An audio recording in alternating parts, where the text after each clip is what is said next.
before we move through this. Mr. Mark Nixon has sent me an email. He's decided to step down, and I just wanted to say that we're going to miss his passion, his commitment to the committee.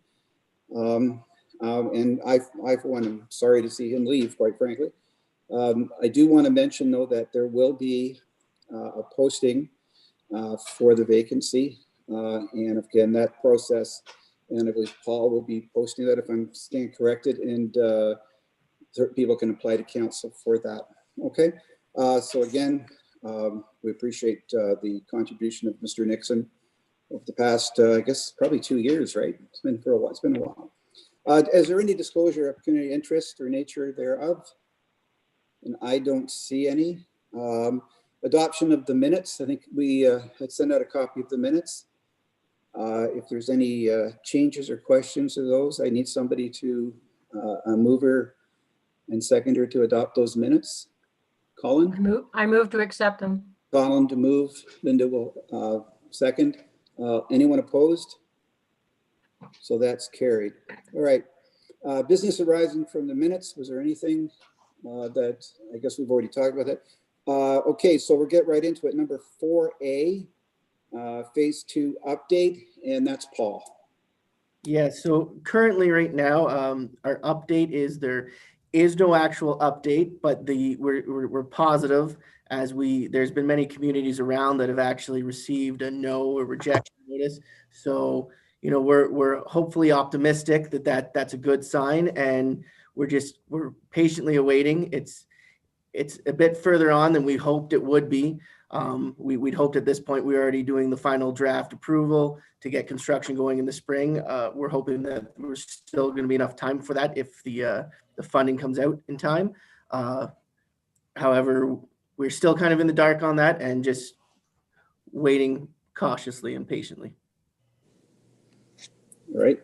Okay. I just right now I can just see the agenda, so I can't see any hands. If there's any questions for Paul. Or sorry, was that it, Paul? Sorry. Yeah, currently that's all the update we have on that one, unfortunately. So Paul, just to kind of, do you have any idea of the timeline? Has they come out with any indication as to when they're going to be revisiting the budgets at all? Like, are we looking at February? Because it's been almost 2 years, I think, since originally they were going to do it. We have been reaching out to all the different avenues we can to try and find out information.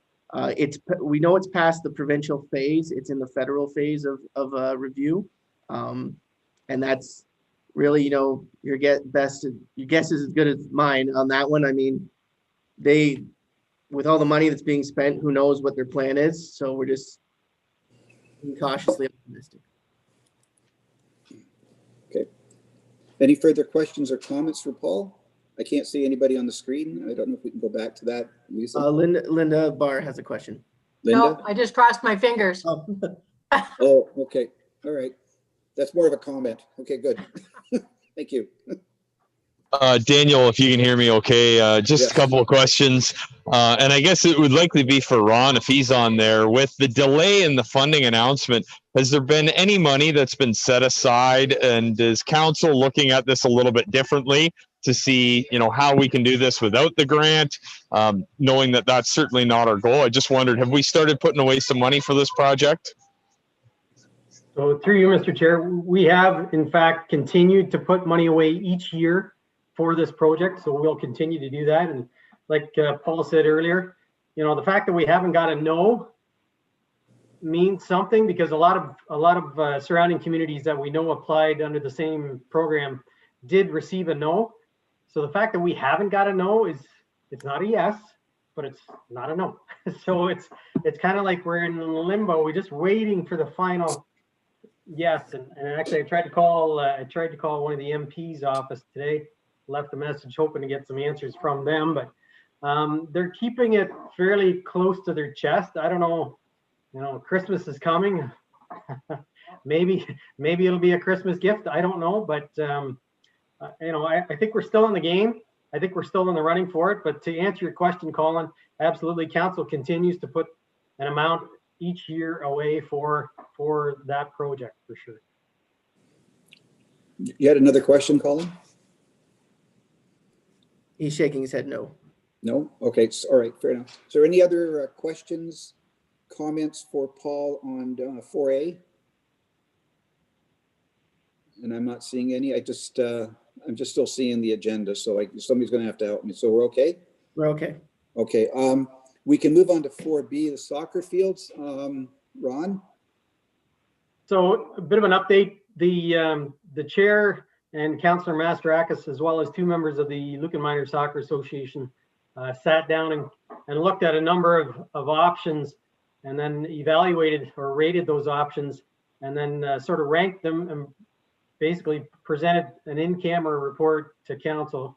Obviously, any land negotiations are confidential, so I can't give you too many details, but I can say that council did look at one, and we are negotiating or trying to get a deal with a landowner, and that's about all I can say at this point. So hopefully in the next few months we're going to have a deal that we can publicize at that point. But right now things are moving forward. So. Any further questions? Is that or any questions, Ron? Or sorry, Ron, you were finished, right? Sorry. Yes. Okay, any questions for Ron or comments for Ron?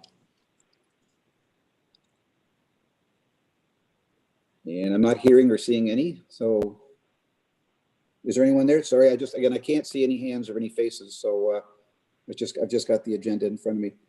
Are we good to move on then, folks? Sounds good. You're Okay, good. thank you. Okay, sorry. I just Daniel, Colin Haskett, if we could, just before we move into new business, I do have one question from the minutes, and it was in regards to offering a live stream of the ice surface here at the Lucan Community Center. I know that I've taken it upon myself to start streaming a few hockey games, and I just wondered, Paul, if you've gotten anywhere with this. I know there's some streaming going on in other communities, including here in Park and Exeter, and I just wondered if you've had any success. Yeah, I have had a few conversations with the Hockey Association on this because it's very user based, the fees and all that. They had thought that maybe this year was not the year they wanted to look into doing that, possibly doing it in the future. I understand that you've done some games and it's been quite successful. So we've even discussed maybe for now a more affordable option than the actual streaming services, such as like a webcam or something based off our Wi-Fi. Yeah, I guess just let me know if I can help at all. We've learned a lot in the last few months, and if there's anything we can do to share, I'd be happy to get some streaming going on here at the arena. Absolutely. Thank you. Thanks for bringing that up, Colin.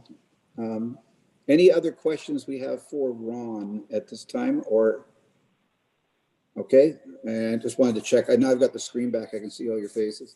All right, so public health, 5A. We'll move on to 5A, public health color-coded system. Paul. Thank you, Daniel. As you may all know, currently we are in the orange level of the guidelines right now.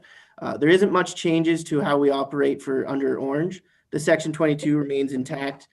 There's surrounding municipalities that do not have a section 22, so they're allowing more on the ice. Currently, we are still allowed 12 on either end of the ice as long as they're separated by a 3-meter distance. However, it is possible we could be changing into red quite soon as the numbers have been increasing every day.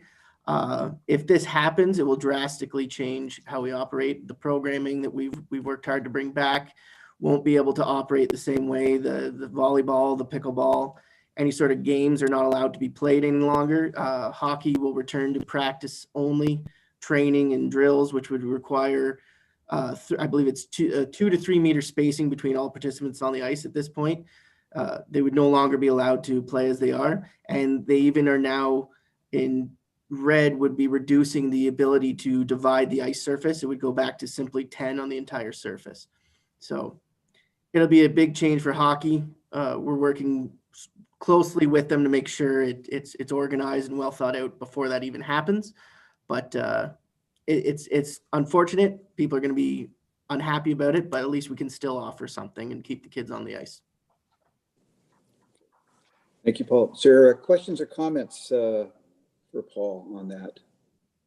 It's Peter. Just a comment. It's as the COVID spreads, it seems to start to touch people. You know, a friend of mine, his daughter works for a merge department, not in London, out of the area. 30 years old. She contracted COVID, mild case, ended up with a permanent cardiac condition. A second fella's son's going to Western here in town back in September. He got a mild case of COVID. I was talking to him last night. He still hasn't got back all of his taste and smell from the COVID. So getting it mild, it still has effects on the young kids, even though they're healthy. So it's let's be careful out there, as the old TV show used to say. Yeah. Hill Street Blues. Yeah. Any other questions? Thank you, Peter. Any other questions or comments? Sorry, just I know in London here, in regards to moving to Red, we were already exploring what that would look like for us. And right now we're playing 2-on-2 badminton and pickleball, and we've asked that we can go to 1-on-1.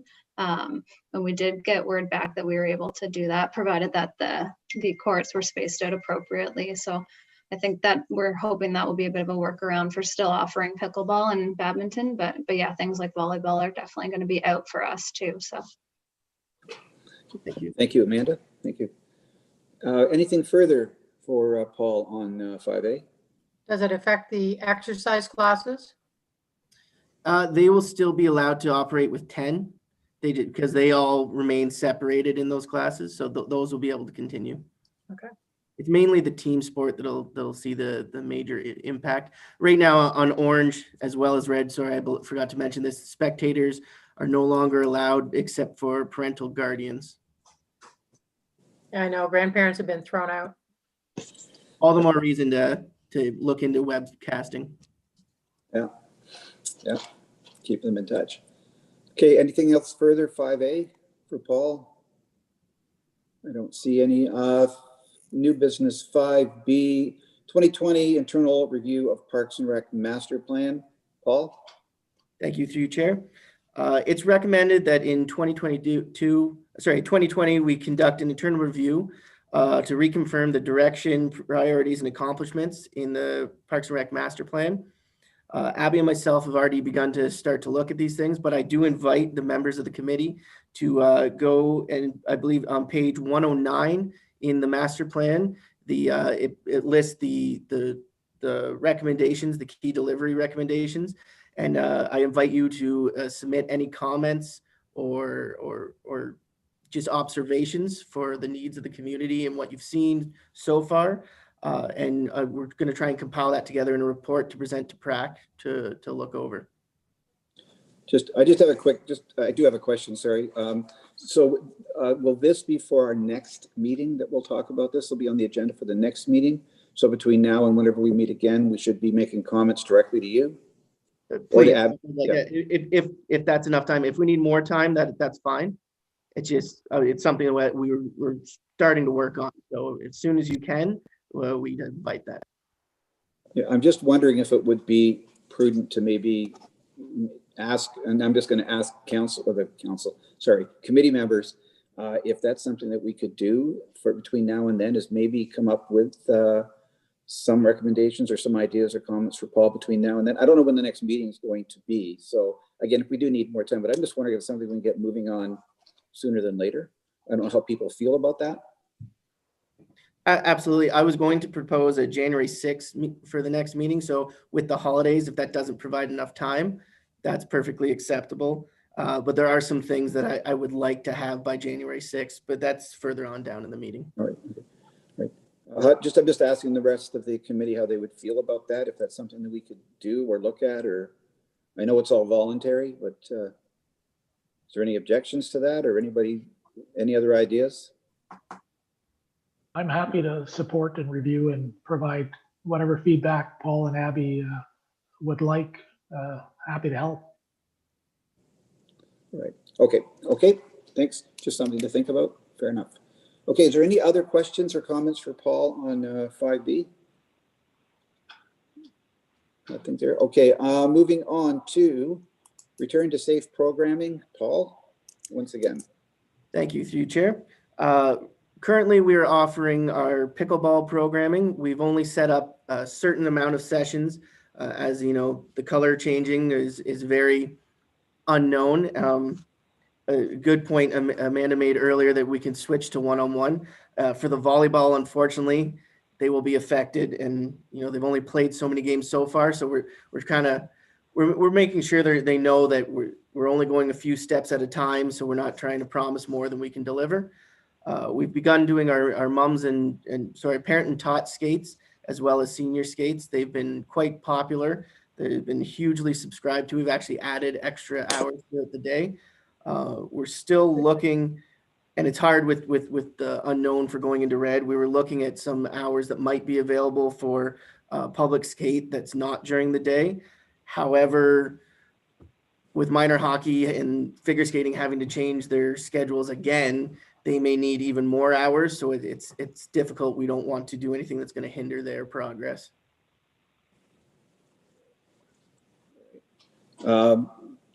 We could questions, comments, anything for Paul?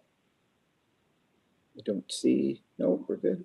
Okay. Does the parent, excuse me, sorry, does the Oh, yes, parent of course. taught skating require registering, or can you just show up? It's quiet enough. No, thank you, Linda. I should have mentioned that. The parent and taught skating, as well as the senior skating, you phone ahead or you email Abby, and she would be happy to try and fit in a time slot. We've had to put in kind of like an overflow time slot that we don't really, we don't book unless we need to, because we like to fill up the other ones first, but that way we're not turning the same people away. And we've also been trying to limit only so many times in a row. So once again, it's not just the same people all the way through, and then new people don't get a chance to participate. What's the number restriction for that? It's considered, because it's not a team sport, it's considered a fitness class, so it's 10. Okay. That is, unless we wanted to divide the ice, but then it's not really, it's not as pleasurable of a skate. Okay. Okay, thank you, Paul. Thank you, Linda. Any other questions for Paul on 5C? Let me see. No, okay, 5D, tennis court, skate park, locations and scope. Paul. Thank you, through you, Chair. So I have a bit of homework for the PRAC members, if you could indulge me. Part of the capital budget discussion was in order to accommodate phase 2, we need to look at relocating our tennis courts and skate park. I know we've discussed this in the past. It's been something that's been held off because of not knowing about phase 2. Part of that discussion, though, so we can bring a good conversation to council, is what does that look like and where are some potential locations? Do we want just another tennis court? Do we want a tennis court and a pickleball court? Do we want a tennis court that can also be used as a pickleball court? Those kind of conversations. Same with the modular skate park. Right now, they are all movable objects that are on a flat concrete pad. Do we want to just relocate those to a new concrete pad? Do we want to relocate and adapt new features into it, such as discussed before with the potential bike pump track? These are all questions that I would put to the committee to maybe look over and think about, as well as locations. Look around town. Like, this is something we did at that soccer working group, and I think it worked quite well.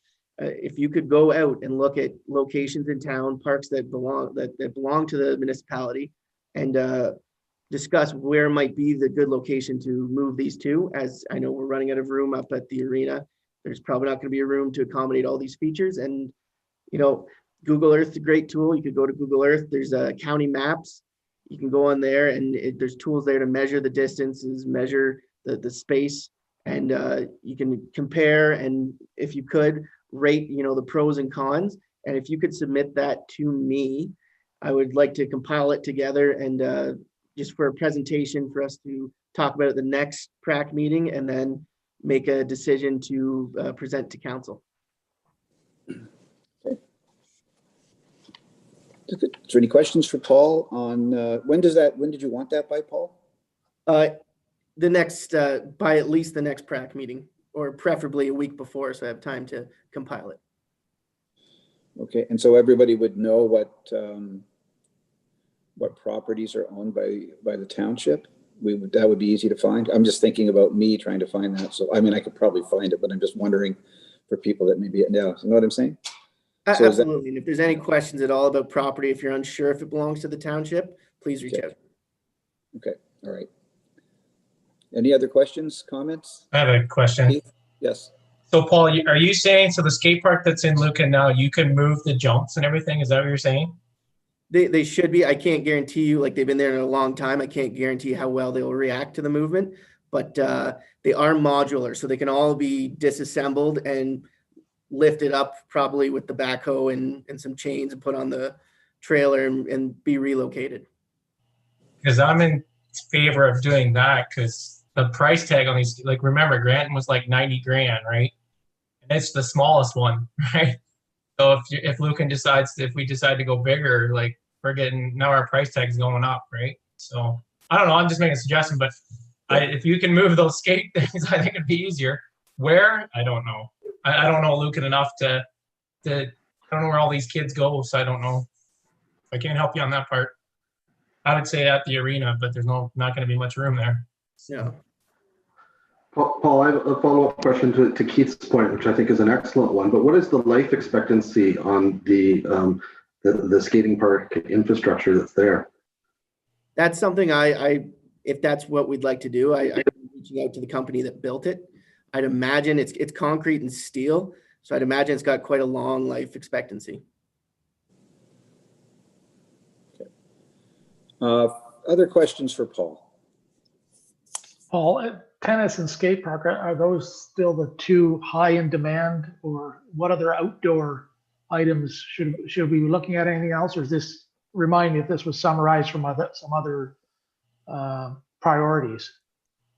For the tennis court and skate park, it's simply their amenities that we have, and as we discussed before, it's difficult to take amenities away and not replace them. I do know I've been reached out by the pickleball players as pickleball has become huge in our community.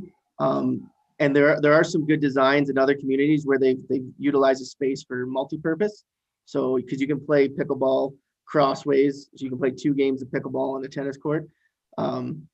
So I think those are things to put into consideration when thinking about this. And a question about the Scouts Hall in the Market Park. Do we own the building that Scouts Hall? I can't remember. Yes, we do. Is there times where people can use that facility? Is it, how open available is that internally, not externally? But is that they used to have the kindergarten classes, I think, or preschool classes there, and they have the scout meetings. Are they pretty full most of the week? Oh, Ron's got his. Ron, yes. If I may, through you, Mr. Chair, just a bit of background on the building itself. While it technically is owned by the municipality, it's run by what they call the First Lucan Group Committee, and that's made up of scouts and guides, and they look after, the maintenance on the building, most of the maintenance on the building. Any large capital stuff we're still responsible for, but they look after booking the facility. They look after that kind of thing. So any inside stuff needs to go through the First Lucan Group Committee, but the rest of the park is sort of open for any activities the municipality decides on. So, and that parking space, I guess it's much needed parking space. We couldn't look at portions of that for pickleball or something.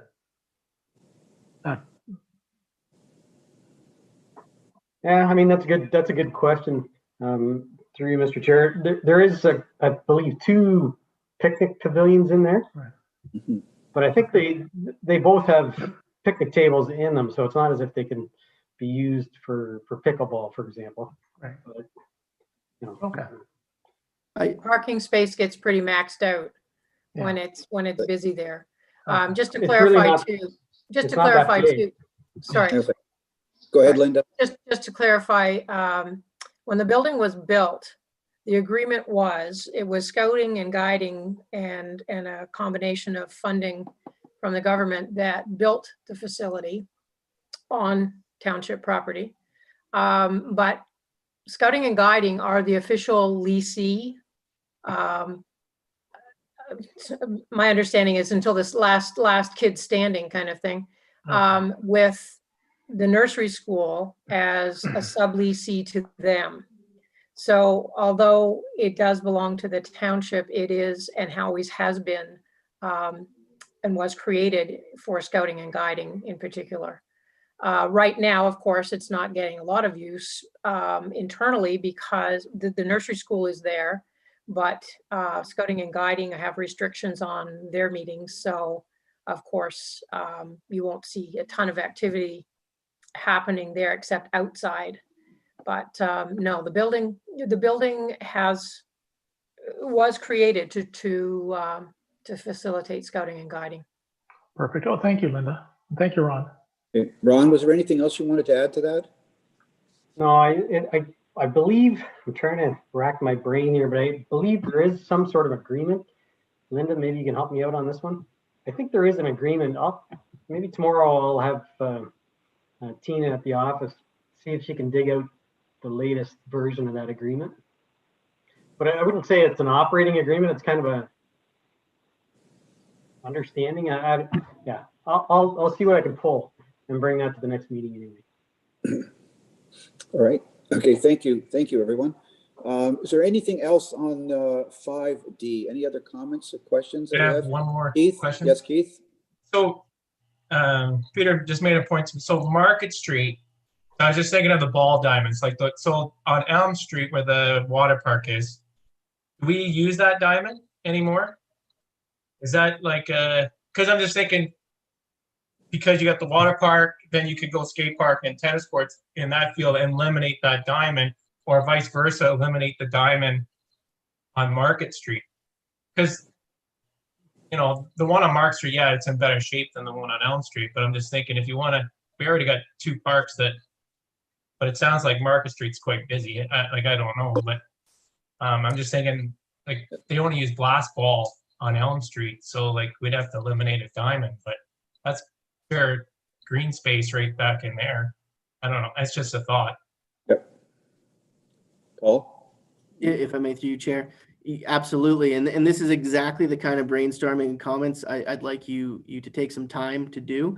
So if you could go through the community and you identify these spaces and these are the pros and cons that you should submit to me, and that would be fantastic help for deciding this project. Okay. What Thank you, plans Keith. do you have in the new subdivision for parks? Is there much room to do anything there? Ron? Yep.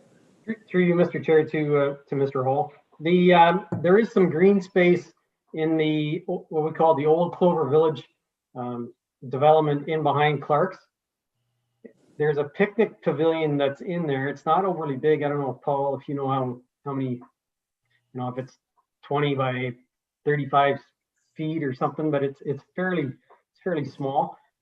We had kicked around that as a possible site to move the tennis courts, because again, the tennis courts can be multi-use. They can be used for pickleball. They can be used for, kids can take the net down and use it for ball hockey or whatever. It's quite usable space. But I think before we ever do something like that, we'd have to obviously have a bit of a public meeting to sort of gauge who's on board, because we don't want to do anything that the immediate neighbors aren't totally okay with. It is their park, so to speak. So, I think that's an option, but it's one of the options that we should be looking at. Okay. Great. Paul? To echo what Ron had said, and I think that's the plan. Like, this is how I'd like to see this roll out, is the Parks and Rec Advisory Committee make suggestions, we discuss it, and we present them to council for then to host a public meeting, to have the public's input on whatever, we have suggested and brought forward. And then we'll take the input from the public meeting to then, make a full decision at council. Okay. Sorry, Wayne, did you have a follow-up to that? Sorry, I think I might have cut you off. No. No, we're good. Okay. Anything further for that item 5D for Paul? Okay, I don't see. All right, we're going to move on. New business 5E, the Heritage Diamond Ball Light Replacement. Paul? Thank you, Chair. As it's known, the Heritage Diamond lights are due for replacement on the Capitol. They've been listed as due. I have met with Mike Thompson to kind of look and see what the actual needs of Ball are. As I know there's been comments in the past that lights have been put up and they're not where they should be and all that. So to do this properly, I've met with him to kind of see how we can change the layout if we put new lights up. And then the next stage, based on what he's discussed with me, I'm going to sit with the electrician to just kind of discuss what the scope of that project might be, just to identify to see if what has been proposed for capital is actually the dollar amount. I'm sure a Ball would most likely assist with funding as well. And we're going to see maybe if there's LED options, there's also grant opportunities for energy efficiency. Okay. Is that good, Paul? Okay. Questions or comments for Paul on 5E? Yep. Keith? Yes. Oh, you're muted. You're Sir. muted. You're muted, sir.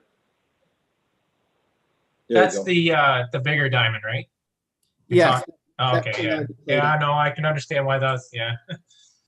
I was just gonna make a comment too, what about the grant lights, but because it's still not perfect either, right? So I'm still fighting. We've done so much work for Granton's diamonds. I just want to keep them going, right? But yeah, no, I understand. I wasn't sure what diamond it was, but pretty sure it was the big one. So yeah. Okay. And if you notice, I'm sure Keith, you're out there all the time. Some of the poles are even getting to a point where they're starting to fall apart, and that we don't want that, and it's rare to see overhead wiring anymore either. So there's going to be that factor to look into for trenching.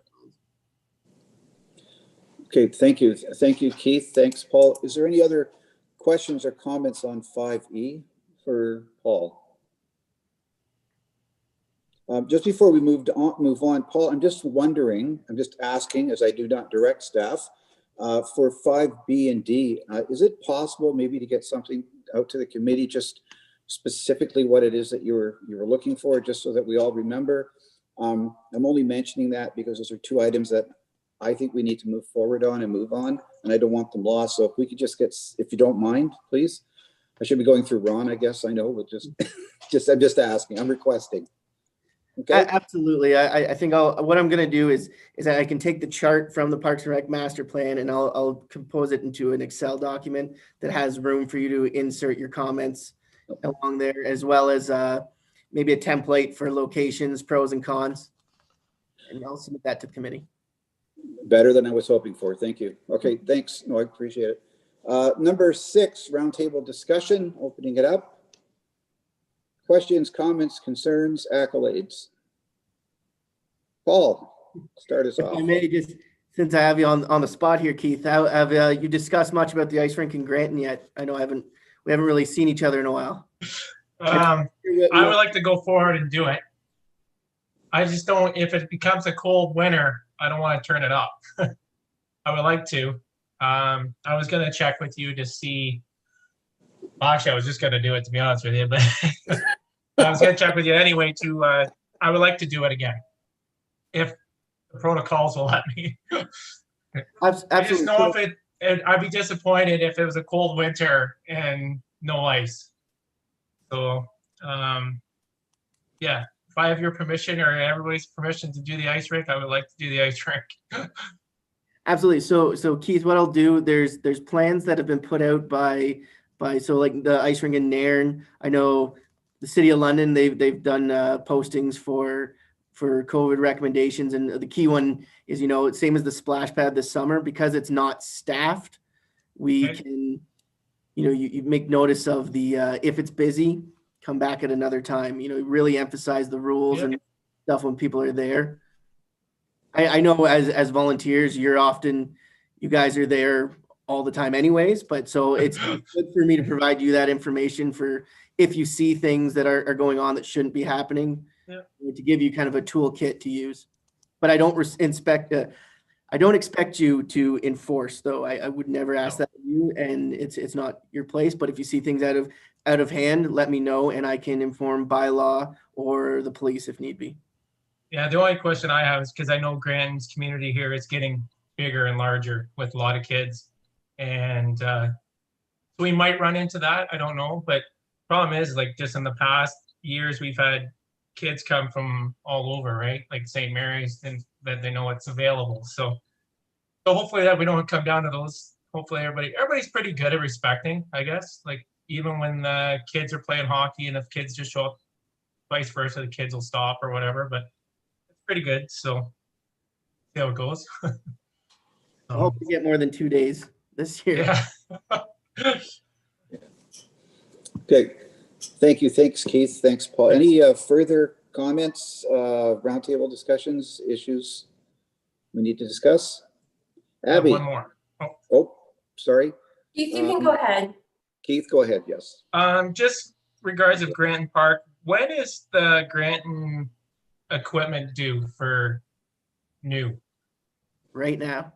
Is that, that's Yeah, I just had a few questions because I've had a few people ask me, and I'm like, I don't know what's wrong with it, but I guess that it's only due every 10 years or something like that. So we are due now then? It was actually due this like 2020, Okay. but we were holding off because we wanted to have public involvement.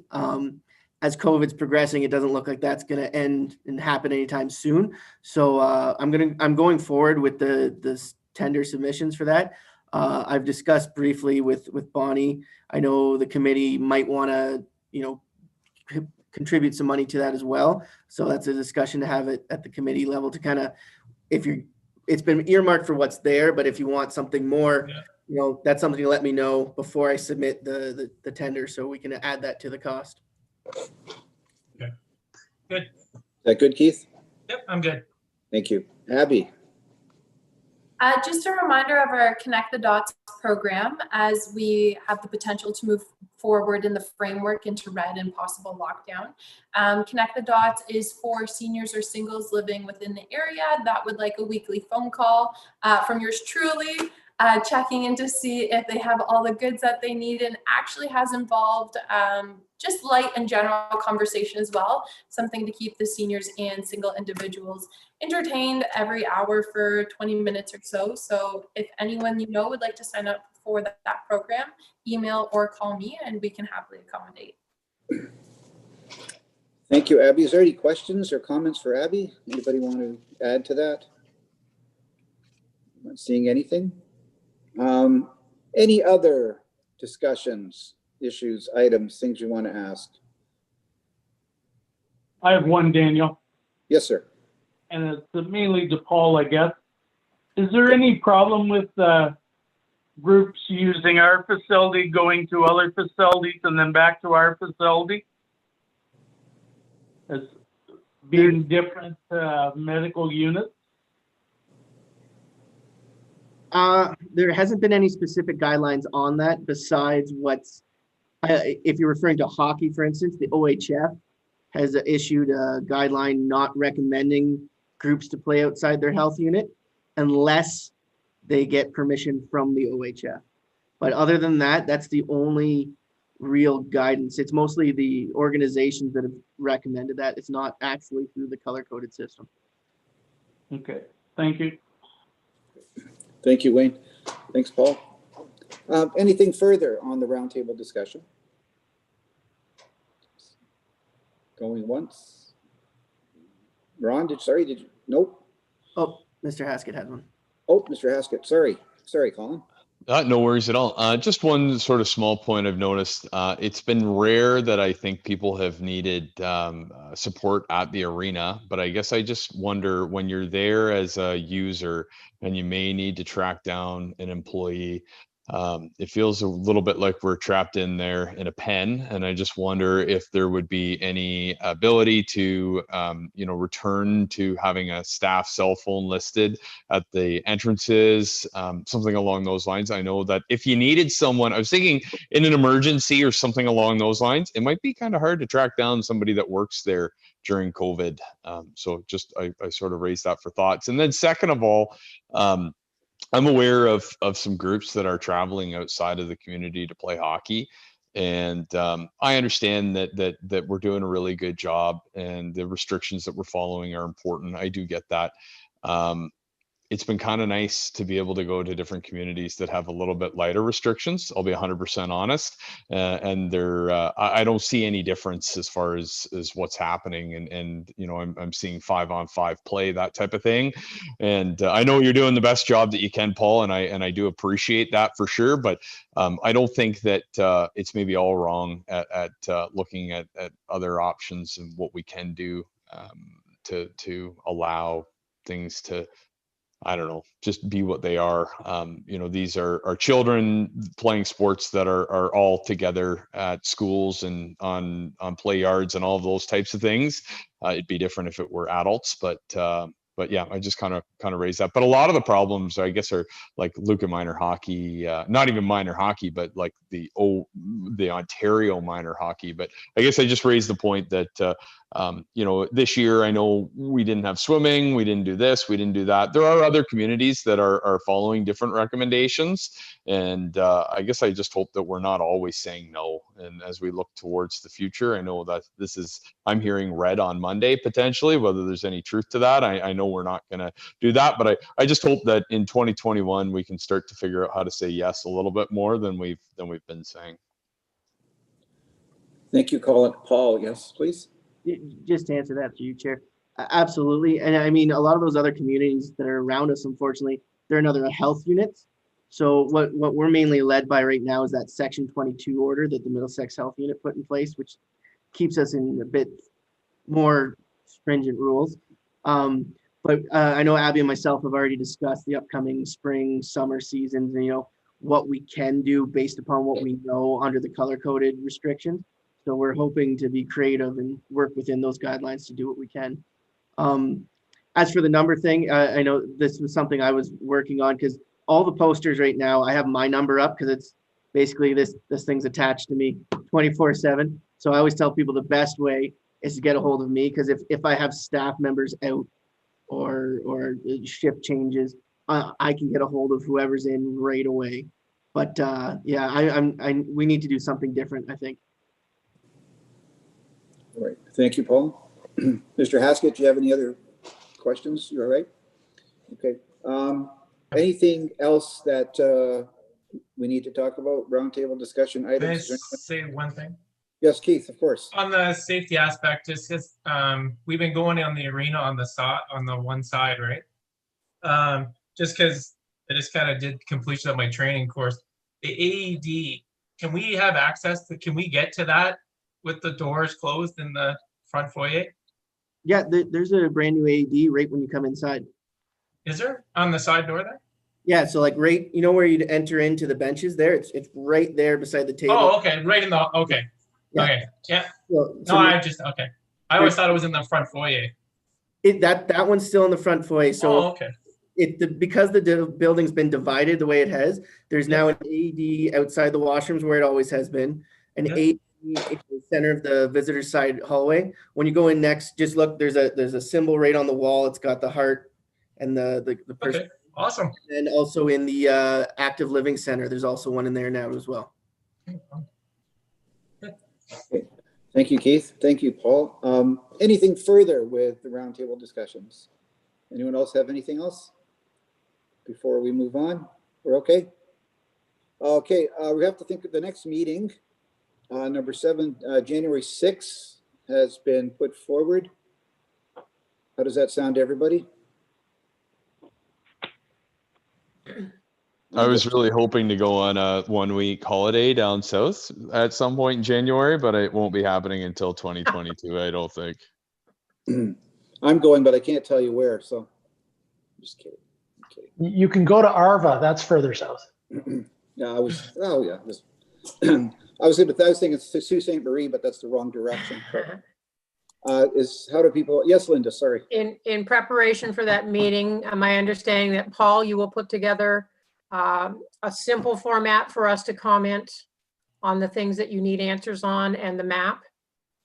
Yes, absolutely. For the map portion, maybe what I'll do to simplify things, I'll insert pictures of every single green space that Lucan Biddulph owns, and then that can, you know, give you the opportunity to just, and instead of having to guess, you know, it's right there in front of you. I think that would make a difference in being Yeah. able to have this ready for you. Thank Yep. you. Thank you, Linda. Yes, I agree. I think Thank that's a good idea. Okay, so is everybody okay with the 6th then? I think that we're going to, and 6 o'clock, is that okay for everybody? Yep. Every thumbs up from the Councillor Mastarakis. Thank you. Everybody, thank you. Okay. All right, with that, then I'm just asking for a motion to adjourn. Who's going to do that? Peter, Councillor Mastarakis, seconded. Got to do it officially. No seconder. Oh my goodness. I'll make that. Okay, Linda. Okay. Anyone opposed? Excellent. Thank you very much, ladies.